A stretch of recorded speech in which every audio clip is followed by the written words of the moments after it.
Salut les gars, c'est Aina. Ça fait un bail que j'ai pas publié de vidéo. Allez, je vous fais une petite accolade.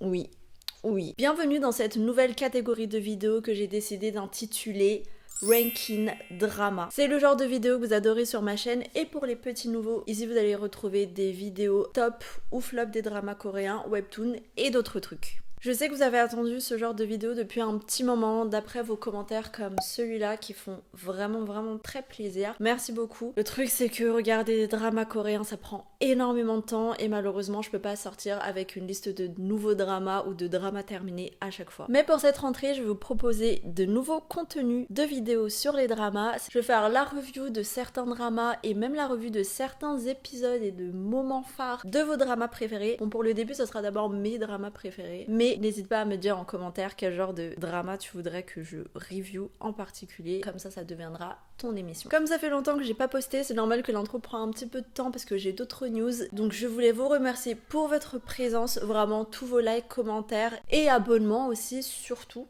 Donc n'hésitez pas à le faire, m'a permis de réaliser les 3 dernières vidéos que vous avez vues sur ma chaîne qui sont en partenariat avec Webtoon. Donc je sais pas si vous vous rendez compte à quel point je suis hyper heureuse. C'est un petit peu le rêve carrément de travailler avec une entreprise coréenne comme ça. Surtout c'est pour vous proposer des contenus qui sont vraiment top parce que les Webtoons que je vous ai présentés dans ces vidéos là sont vraiment géniaux. Donc n'hésitez pas à les checker et continuer à soutenir la chaîne avec vos likes, abonnements et commentaires. Et qui sait, peut-être qu'ensemble on ira un jour en Corée du Sud sur un vrai plateau de drama coréen pour pouvoir vous montrer comment ça se passe concrètement. Croisons les doigts. Dernière petite nouveauté, à partir de maintenant, je vais vous lire à chaque nouvelle vidéo un de vos commentaires et que ça nous permet un petit peu aussi d'échanger. Le commentaire d'aujourd'hui nous vient de Kevin Carl Henry Larosilière. Je pensais que ta chaîne était seulement drama, mais on dirait que tu parles de tout. Pourquoi je ne vois pas de drama chinois sur ta chaîne? Merci pour ton commentaire. Pourquoi tu ne vois pas de drama chinois sur ma chaîne? Parce que j'en ai pas regardé.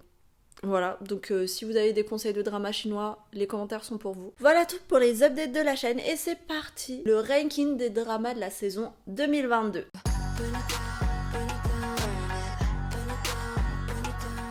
Le premier drama dont je voulais vous parler, c'est Our Beloved Summer. Je vous ai pris le synopsis sur internet parce que bon, j'avoue, j'avais un petit peu la flemme d'en créer un. Le plus important, c'est de toute façon ce que je pense de ce drama et si je vous le recommande ou pas. Choi Eun et Kung Young-so sont deux ex-amoureux qui ont rompu avec la promesse de ne plus jamais se revoir. Pourtant, un documentaire qu'ils ont filmé pendant leurs années au lycée est redevenu viral et a poussé les producteurs à tourner la suite du documentaire dans leur vie d'adultes. Ils sont donc de nouveau contraints à se côtoyer et d'affronter les caméras ensemble 10 ans plus tard. Découvrons ensuite une histoire qui traite d'amour et de rupture, mêlée à la complexité de la vie d'adulte, notamment leur carrière professionnelle. Petit drama sympathique, évidemment ça va être le genre de sujet que j'aime beaucoup. Si vous avez l'habitude de traîner sur ma chaîne, vous savez que tout ce qui touche des souvenirs et des vies passées, c'est vraiment le genre de sujet que je kiffe. On suit le souvenir de deux lycéens, donc les deux protagonistes principaux, qui ont des personnalités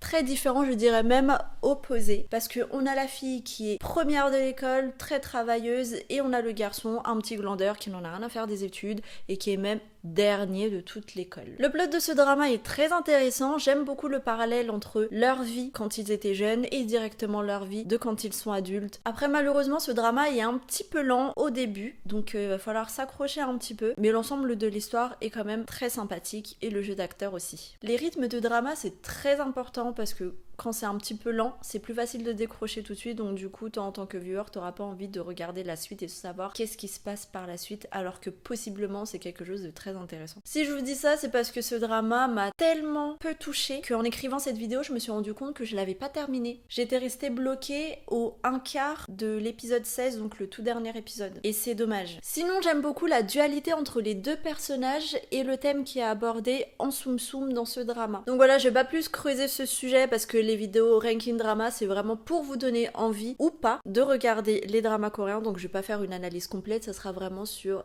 des catégories de vidéos différentes, donc n'oublie pas, abonnement, comme ça tu ne rateras rien. Alors maintenant je vais passer à la notation de ce drama et est-ce que je le recommande ou non. J'ai plusieurs critères maintenant pour noter les dramas. Numéro 1, l'histoire. Est-ce que l'histoire est intéressante? Comme je vous l'ai dit, l'histoire est pas mal, l'histoire est sympathique, surtout si vous avez une sensibilité aux souvenirs et aux vies passées, c'est un drama qui va vraiment vous plaire. J'ai mis la note de 7 sur 10. Le choix narratif et scénaristique. On a l'interview des deux protagonistes et en parallèle on a quelques brides de leur passé et scénaristiquement c'est c'est intéressant, j'aime bien, c'est sympa. 7 sur 10. Jeu d'acteur et perso classique, bon jeu d'acteur, pareil 7 sur 10. Et enfin l'OST. Dans le drama c'était cool, mais les OST n'étaient pas incroyables, c'est-à-dire que je me suis pas retrouvée directement après un épisode à rechercher une des musiques sur YouTube pour pouvoir le mettre ensuite dans mon téléphone tellement j'ai kiffé l'OST. Donc 6 sur 10. Ça nous fait un total de 6,75 sur 10. Donc est-ce que je recommande ce drama? Oui, je le recommande pour les passionnés et pour les personnes qui sont vraiment sensibles au sujet des souvenirs. Si vous faites pas partie de ces personnes-là, vous pouvez passer votre chemin. J'ai encore plein d'autres dramas incroyables à vous présenter que vous devrez voir en priorité. Deuxième drama dont je voudrais vous parler, Business Proposal. Alors c'est l'un des dramas que j'ai le plus vu dans les commentaires. Il n'y a pas eu une seule vidéo dans mes vidéos de drama coréen où je n'ai pas vu Business Proposal dans vos tops et meilleurs dramas coréens. Je l'ai pas regardé, mais à force de voir vos commentaires, je me dis bon allez, tout le monde me dit qu'il est trop bien, allons le voir. Je suis allée le voir, j'ai regardé le premier épisode et pour être tout à fait honnête avec vous, j'ai dû essayer au moins 3 fois pour pouvoir finir l'épisode parce que j'ai décroché à chaque fois. Et donc à partir de là, je me suis dit oh, un drama surcoté. Je vais vous expliquer pourquoi j'ai décroché pendant ce drama, mais d'abord synopsis tiré d'internet. En échange d'une jolie somme d'argent, Shin Hari accepte de se rendre à un rendez-vous arrangé à la place de sa meilleure amie. Non seulement l'homme qu'elle va rencontrer est le PDG de l'entreprise pour laquelle elle travaille, mais en plus, celui-ci est bien décidé à l'épouser. Oui voilà, c'était un synopsis court, c'est le plus court que j'ai trouvé. Vu tous vos commentaires, j'ai l'impression que le monde entier a vu ce drama, donc pas besoin de détailler plus. Alors pourquoi est-ce que je me suis dit que c'était un drama surcoté? Tout simplement parce que pour moi, le premier épisode est vraiment déterminant. Si il n'est pas accrocheur dès le début, sauf si tu connais déjà bien les acteurs et que tu as envie de les voir jouer parce que tu sais qu'ils font des bons dramas en général, le premier épisode est vraiment important parce que c'est celui qui donne l'atmosphère, plante le décor, présente les personnages. Et si tout ça c'est pas très bien fait, malheureusement on décroche vite. Et pour moi, Business Proposal voulait un petit peu trop pour ce premier épisode se montrer proche du webtoon parce que c'est un drama coréen adapté d'un webtoon et malheureusement ça se voit trop et c'est devenu un petit peu trop cliché parce que directement tu le vois en fait quand c'est des mimiques gimmicks du webtoon. Tu sais quand le mec là il remet sa main dans ses cheveux et qu'il reste buggé comme ça. Je suis sûre que ça c'est quelque chose qui fait tout le temps dans le webtoon le personnage, mais quand tu le fais dans la vraie vie, ça fait bizarre, ça fait trop cliché. C'est un peu comme les adaptations live action des animés. Je sais pas si vous regardez des animés, mais c'est un peu le même délire. Un dessin animé ou un comics, quand tu l'adaptes dans la vraie vie, il y a des traits qui sont exagérés dans les animés que tu ne peux pas faire en fait dans la vraie vie, ça fait trop cringe. Et malheureusement, c'était un peu ça le long de l'épisode 1. En dehors de ça, ce qui m'a aussi dérangé dans ce premier épisode, c'est que c'était trop prévisible. Comme par hasard, elle va se retrouver face à son PDG, comme par hasard, il va essayer de forcer pour être avec elle, et comme par hasard, quand elle réussit à s'enfuir et qu'elle se retourne parce qu'elle se cache de quelqu'un, elle rentre dans la voiture du PDG en question. C'est trop prévisible en fait. Et c'est dommage, et c'est pour ça que j'ai décroché. Je me suis quand même accrochée pour vous, et au bout du 3-4e épisode, là ça commence à devenir intéressant parce qu'on s'éloigne un petit peu plus du jeu de webtoon, et là les personnages commencent à être un petit peu plus vivants et un petit peu plus naturels. Et l'histoire se met vraiment en place. Donc main couple et deuxième couple. Sinon, en termes de drama comédie, oui, je me suis quand même bien marrée. C'était fort sympathique. Et j'ai beaucoup aimé la relation finale qu'ils ont eue, c'est-à-dire quand ils ont vraiment commencé à sortir ensemble, c'était assez cool. Ça me donnait vraiment envie de regarder l'épisode d'après. En soi, c'était un bon drama et vaut la peine d'être regardé. Après, est-ce que je dirais que c'est le meilleur drama de la saison 2022? Non, clairement pas. Mais est-ce que je dis que c'est un drama qui est bien et qui vaut la peine d'être regardé? Oui, absolument. Regardez-le, il est léger, vous allez bien vous marier. Notation. L'histoire est sympathique. Au final, j'ai vraiment beaucoup aimé le plot principal et comment ça a été présenté. 8 sur 10. Le choix narratif et scénaristique, 7 sur 10. Jeu d'acteur et perso, bon, à part les 2-3 premiers épisodes du début qui m'ont un petit peu saoulé, c'est quand même de très bons acteurs dans les personnages, on s'attache à eux, 7 sur 10. OST, pareil, j'ai rien dans mon téléphone, j'ai pas été accro à l'OST, 6 sur 10. Ça nous fait quand même un total de 7 sur 10. Oui, je trouve que c'est un meilleur drama que Our Beloved Summer, mais c'est quand même un drama qu'on a déjà vu. Si vous avez bien aimé le genre de drama comme What's Wrong with My Secretary Kim, et bah vous allez bien aimer celui-là, c'est un petit peu le même délire. c'est sympatoche, c'est léger. Allez-y. Troisième drama dans lequel je voulais vous parler, 25-21. Je viens de le finir hier ou il y a quelques jours, je sais plus. Alors bien que je n'ai pas aimé le début et je n'ai pas aimé comment ce drama s'est terminé, je tiens à vous dire d'ores et déjà que ce drama est une masterclass, masterpiece, tout ce que vous voulez, il est génialissime. C'est un excellent drama. Petit synopsis des familles, c'est parti. À un moment où rêver ne semble plus permis, une ado passionnée d'escrime poursuit ses ambitions et rencontre un jeune homme travailleur qui cherche à reconstruire sa vie. Nahido fait partie de l'équipe d'escrime de son lycée, qui a été dissoute par la faute de la crise coréenne en 1998. Mais malgré toutes ces difficultés, elle devient quand même membre de l'équipe nationale. Cette crise fait également basculer la vie de Becky Jin, qui vivait jusqu'à là de façon aisée avant que l'entreprise de son père fasse faillite et qu'il devienne pauvre. Il fait alors des emplois à temps partiel et plus tard, il devient journaliste sportif. Je vais vous parler très rapidement de ce drama parce que je vais faire une vidéo dédiée dessus, peut-être même deux, tellement j'ai des choses à dire sur cette masterclass. Donc commençons par ce que je n'ai pas aimé, le début. Comme ça on finit sur une bonne note. Alors ce que je n'ai pas aimé, c'est vraiment le début du drama à cause du personnage principal qui est Nahido. J'ai pas aimé ce personnage parce que elle fait que gueuler, elle ne sait pas parler, elle ne fait que crier. Elle crie sur sa mère, elle crie sur des inconnus, elle prend aussi des décisions nazes, enfin bref. Je n'ai pas du tout aimé le début de ce personnage et ça a fait que je ne me suis pas attachée du tout à elle. Alors ok, sa vie est en mode shonen life, c'est-à-dire que c'est une meuf du lycée qui n'est pas très douée, passionnée d'escrime, elle se fait dégager de son club du lycée, justement parce qu'elle est nulle, qui a pas d'avenir et que de toute façon c'est la crise en 98, que le lycée n'a plus d'argent pour garder le sport. Mais vu qu'elle est déterminée et passionnée, elle va essayer de se faire engager auprès d'une coach dans un autre lycée qui entraîne son idole Koyurim, qui elle est championne olympique ou nationale, je sais plus, d'escrime. Donc on va la suivre dans cette aventure de progression où elle va se faire entraîner, pouvoir réaliser ses rêves et réussir sa vie. Donc c'est vraiment un plot de shonen life classique et c'est le genre de plot qui me plaît vraiment beaucoup. Heureusement que le beau gosse Becky Jin, aka Nam Joo-hyung, arrive assez tôt et assez rapidement. Et parce que je sais que ce mec-là ne fait que des dramas de dingue, je sais forcément que ce drama va être bon parce que le jeu d'acteur de ce mec est incroyable. Et donc, j'ai tenu le coup. Pareil, au bout de 3-4 épisodes, le personnage de Nahido devient moins insupportable. Donc à partir de là, tout coule parfaitement dans ce drama. Mais bon, ce qui m'a encore posé problème, c'est que au tout début, donc pendant que Nahido fait chier à crier partout, le personnage de Becky Jin porte tout le drama sur lui, avec son histoire, son personnage, la manière dont il est interprété, donne envie de regarder le drama et donne envie de continuer. Parce que contrairement à Nahido où son problème c'est de faire partie de l'équipe nationale, Becky Jin lui a des vrais problèmes de personne normale. C'est-à-dire qu'il a des problèmes d'argent, qu'il se retrouve à la rue séparé de sa famille et donc il doit se trouver un logement, qu'il doit faire plein de petits boulots pour pouvoir survivre. Eh bien c'est poignant.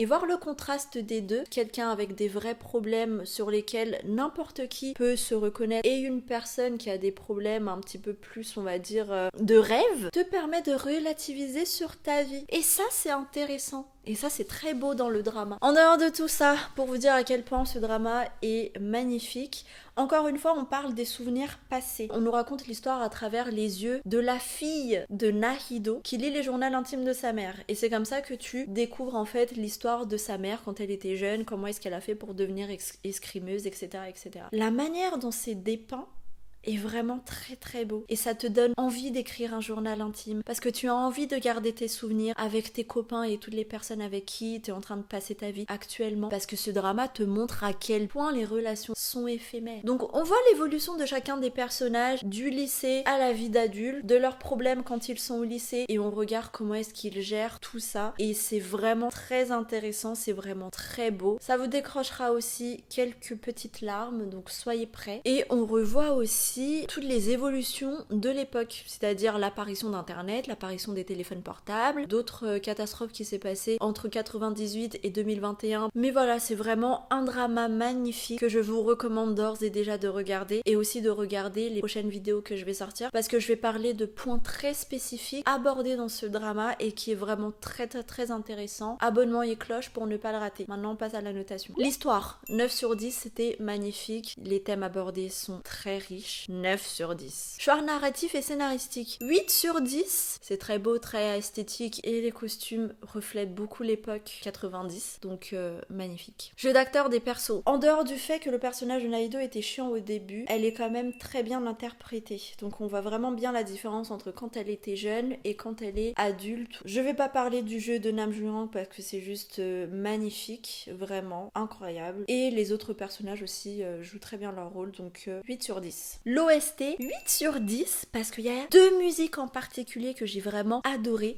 La première musique, c'est quand le cast principal chante. Et la deuxième musique, c'est Somul Dasod Somul Hana de Jo Rim, je crois. Je suis désolée si j'écorche. Cette musique a vraiment les vibes des souvenirs touchants, tristes, presque même regrettés. Ça donne un charme fou au drama, c'est magnifique. Je l'ai dans mon téléphone. Donc voilà, je vous recommande 1000 fois de regarder ce drama et surtout de ne pas rater les vidéos spécifiques que je vais sortir là-dessus parce que on a beaucoup à débattre, vous et moi, sur ce masterclass. Dernier drama dont je voudrais vous parler, Eve. Comment je suis choquée de n'avoir vu ce drama nulle part. Personne n'en parle alors que c'est un des meilleurs dramas de 2022 dans sa catégorie. Mais personne n'en a parlé. Je ne comprends pas. Heureusement que je suis là pour te le faire découvrir si tu ne l'as pas vu. Donc écoute bien. Quand le père de la jeune Lee Raël meurt de façon inattendue, sa famille est détruite. Des personnes riches et puissantes sont responsables de sa mort. Lee Raël décide de se venger. Sa cible est Kang Yong-kyung qui dirige le groupe L.I. Allez voir ce drama et il est typiquement l'exemple que je vous donne quand je vous parle de l'importance du tout premier épisode. Dès les premières secondes du premier épisode, tu sens la tension. Il y a une tension palpable. Tu sais qu'il s'est passé un truc de ouf déjà. Parce que tu vois tous les Coréens là comme ça sur leur téléphone. Oh, qu'est-ce qui se passe? Pourquoi il a fait ça? Et tu ne sais pas d'où vient cette tension. Tu ne sais pas qu'est-ce qui a fait qu'il y a cette tension. Mais elle est déjà présente. Et ça, c'est dès les premières secondes de l'épisode. Et c'est pour ça que je vous dis que planter le décor est extrêmement important. Parce que il y a cette tension qui est déjà présente et t'as envie de savoir d'où vient cette tension, pourquoi est-ce que ça en est venu à là, pourquoi est-ce que c'est devenu autant polémique et incroyable dans le monde de ce drama. Et ça va t'obliger à regarder l'épisode suivant et le suivant parce que tu seras toujours tenu en haleine. Et c'est pour ça que ce drama est vraiment incroyable et magnifique. Dans ce drama en plus, on a la belle et talentueuse So Ye-ji qui joue le rôle principal de Lee Raël. Vraiment son jeu est saisissant, ça m'a prise aux tripes. Alors j'ai déjà bien vu son talent dans le drama It's Okay Not to Be Okay, mais là c'est encore plus palpitant parce qu'on parle de vengeance, on parle de mort, on parle de jeu de pouvoir entre les riches, de coups fourbes et donc du coup de se faire prendre ou pas. C'est vraiment un drama où il faut quand même un peu se concentrer, voilà, parce que tu veux savoir qui gagne. Et si tu ne suis pas bien, tu comprendras pas trop. Du coup, pour parler de l'histoire de ce drama, j'adore voir comment So Ye-ji va se débrouiller pour briser une famille de riches intouchables, faire en sorte de se venger de l'assassinat de toute sa famille même. Donc tout le long du drama, vraiment t'as cette tension palpable de savoir quand est-ce qu'elle va se faire prendre. Et aussi, est-ce qu'elle va changer d'avis? Parce qu'à un moment donné, elle se retrouve tiraillée. Soit elle se venge jusqu'au bout et elle est triste parce que l'homme qu'elle aime, elle va devoir le tuer. Soit elle se venge pas et donc du coup ça fait pas honneur à ses parents. Voilà, ses parents seront morts pour rien peut-être et qu'elle a entrepris tout ça pour rien. Je vous recommande 1000 fois de le regarder. Je sais pas si je vais faire des épisodes spéciaux sur ce drama. Si vous le voulez, dites-le moi en commentaire. Donc je parlerai peut-être de la fin sans le spoil ici. Mais même si la fin m'a saoulée, c'est quand même un excellent drama. Passons à la notation. L'histoire, 9 sur 10. Incroyable. Tension palpable tout le long. C'est génial. Mise en scène, pareil, 9 sur 10. C'est vraiment très joli. Et comme je vous l'ai dit, à chaque fin d'épisode, t'as envie de regarder le prochain à ça. Jeu d'acteur et personnage. Bon, So Ye-ji fait vraiment beaucoup, mais le reste du cast est aussi incroyable. Surtout le jeu de la folle femme du président de LA. L'OST, j'ai mis 7, pareil, j'ai pas de musique dans mon téléphone, malheureusement, je suis un petit peu triste. Sinon, tout ce qui est bruitage et musique d'ambiance pour te faire palpiter le cœur est bien présent. Ça nous fait un total de 8,5 sur 10. Est-ce que je recommande ce drama? Je vous ai déjà dit oui, allez le voir et surtout dites-moi ce que vous en pensez en commentaire parce qu'il est super. Voilà tout pour cette vidéo de la rentrée des familles. Je vous laisse mettre un petit like. En commentaire, dites-moi quels sont vos dramas de la saison 2022 préférés ou même ceux que vous avez le plus détestés. Comme ça, je vais regarder et voir pourquoi vous n'avez pas aimé ces dramas-là. N'oubliez pas de vous abonner, surtout la cloche des notifications. Comme ça, vous allez savoir quand est-ce que je vais sortir mes 2 prochaines vidéos concernant 25-21 sur lesquelles on va beaucoup débattre. Donc, je vous attends là-bas. Et on se retrouve dans une prochaine vidéo au review, analyse de drama coréen. Voilà. Bye.